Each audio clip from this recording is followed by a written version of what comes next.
The Strange Dr. Weird.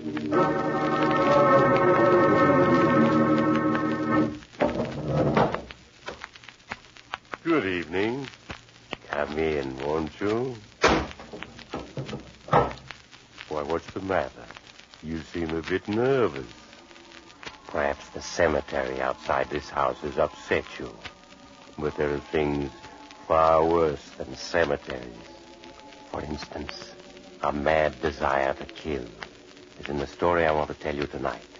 A story I call Murder Will Out.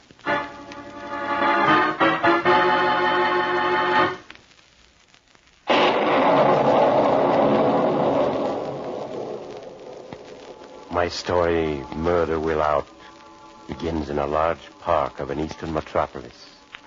It is late at night, and the park is all but deserted. Near a small underpass, a young man stands leaning against a tree, whistling softly. As he hears the approaching footsteps, he becomes tense. Good evening. What do you want? You're very young and beautiful. Please let me pass. Your throat is white, soft, and lovely. If you don't get away from me, I'll scream. I only want to put my hands around your throat. Hey, stay away from me! Oh, that's it, struggle. I like it when they struggle. But they never break my grip. I'm too strong.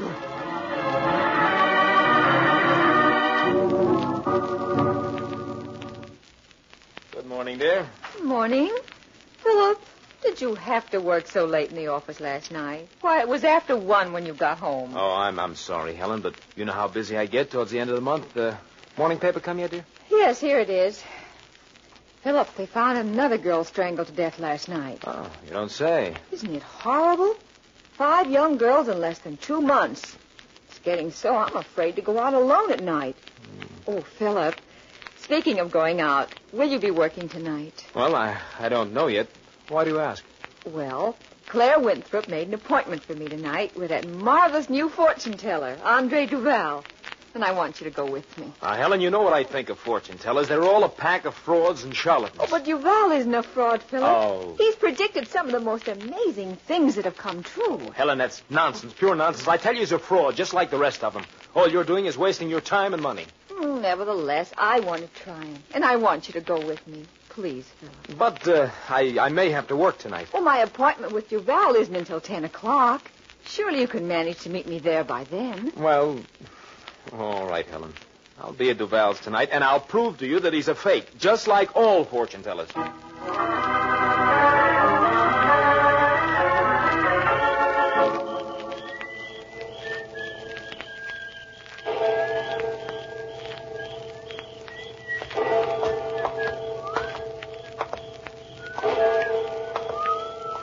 Good evening. Oh, what do you want? I just want to look at Oh, you. please let me by. You're beautiful, just like the others. Like the others? Yes, your throat is so soft and lovely. It's You're the just strangler. Help! That's it. That's it. Struggle. I like it when you struggle. But you see, you can't break my grip.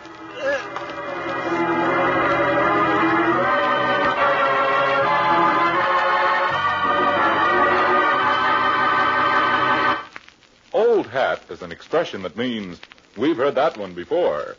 Old hat is also an article of clothing that too many men persist in wearing to the detriment of their personal appearance. We've said it so often. Perhaps you cling to that old misshapen piece of headgear because you think no new hat can be comfortable. Not so with an Atom. Because Atom hats come in a wide variety of sizes and shapes, you're assured of a comfortable fit. What's more, an Atom adds immeasurably to your appearance. Style for fashion, Atom hats are made of richly lustrous all-fur felt in the smartest shades. So toss away that tired old turban and buy a new Atom hat tomorrow. Now, we return to Dr. Weird.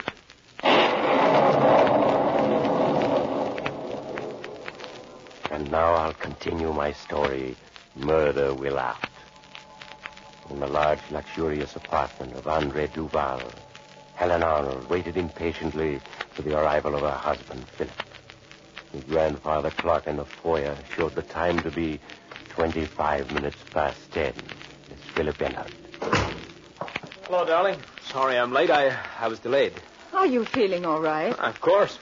Why do you ask? Your eyes are so bright and your cheeks are flushed. You look as if you have a fever. Oh, nonsense. I'm perfectly well. Now, where's your friend Duval, the great fortune teller?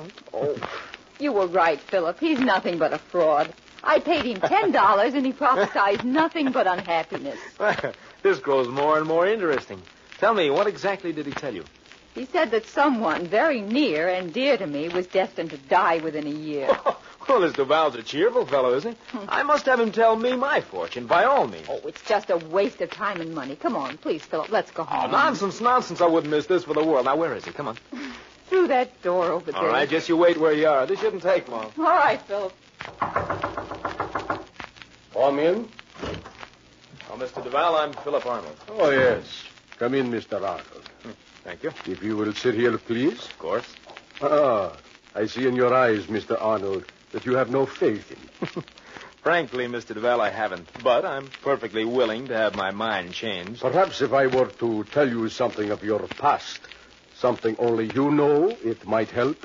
It might. If you will run the palm of your left hand across this pile of sand, please. Oh, well, all right. There you are. Well, come on. What are you reading the sign?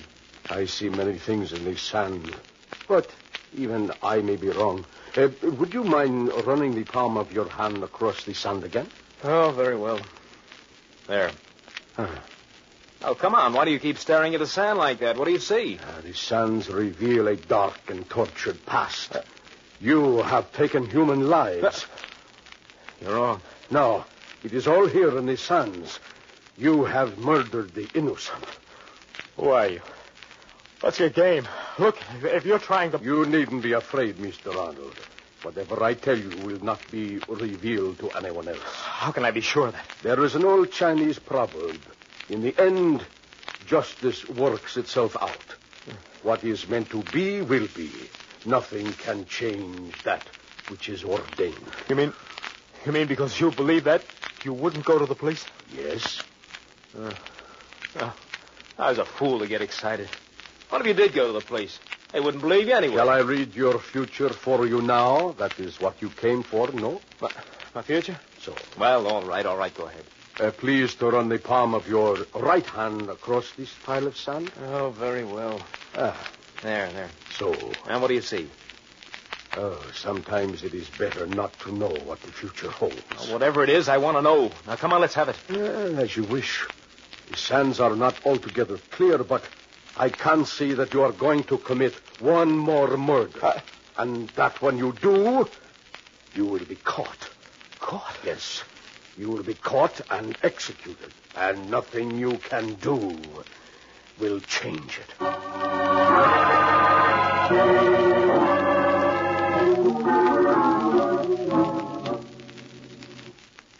Philip, what's wrong with you? Ever since Duval told your fortune the other night, you've been nervous as a cat. I'm perfectly all right, I tell you. Oh, you're not. You haven't slept a wink for 3 nights. Why don't you tell me what Duval said? Look, I've told you over and over again. It was just a lot of gibberish. Now, stop asking so many questions, please. But I'd like to know what he told you. Will you be quiet? Philip, you go of me. Oh, I'm joking me. Oh. Helen, I'm sorry. I don't know what came over me. I didn't mean to choke you, darling. I'm sorry if I nagged you. Helen, my head aches. Well, I needed some fresh air. I'm going out for a walk in the park.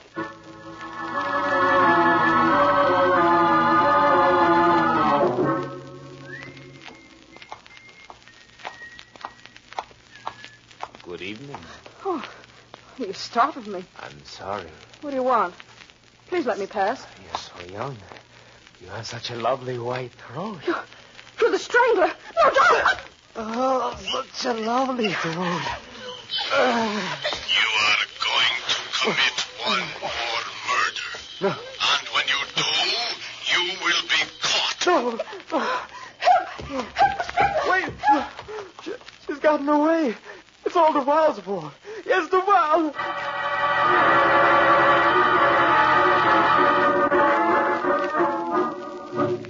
I had my hands around his throat, Duval, when suddenly I heard you speaking to me. You said you're going to commit one more murder. And when you do, You'll be caught. And thus it shall be. Nothing can change that which is ordained. But I didn't murder her. Don't you understand me? I lost my nerve and I let go of her. She got away from me. Nevertheless, you will commit one more murder, and when you do, you will be caught and executed. Well, tell me. Well, whose death will they execute? These hands are confused. I can't be sure. Well, don't you see? If I know the name of the person, I won't go through with the murder. Then I can't be executed for I doing tell you, it. I cannot tell the name of the person for whose death you will be executed. You're lying. You can, but you won't. I cannot do it. It is useless for you to insist. I'll make you tell me. I'll make you. I'll make you. Not until you tell me what I want to know. I can't. You can and you will. You saw it in the sand. Give me the name. No, give it to me. Yes. Now I know. That's better. Now what's the name? The hands are confused. I didn't know before, but now suddenly I know. Come on, what is it? The name is Andre Duval. You? Yes. You? Yes. But the man, you're not going to die. You're going to be all right. No, I am dying. The strain and the shock have been too great for my weak heart. No. I have only a few moments.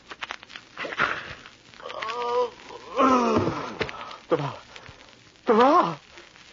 He's dead. I've murdered him. What's going on in there? Open up. It's the police.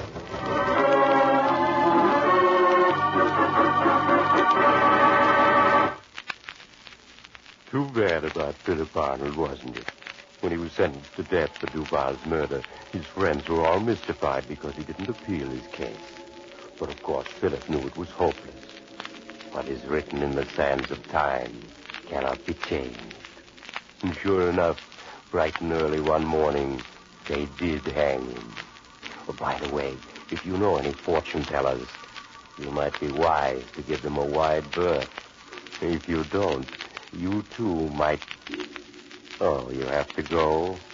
Perhaps you'll drop in on me again soon. Just look for the house on the other side of the cemetery.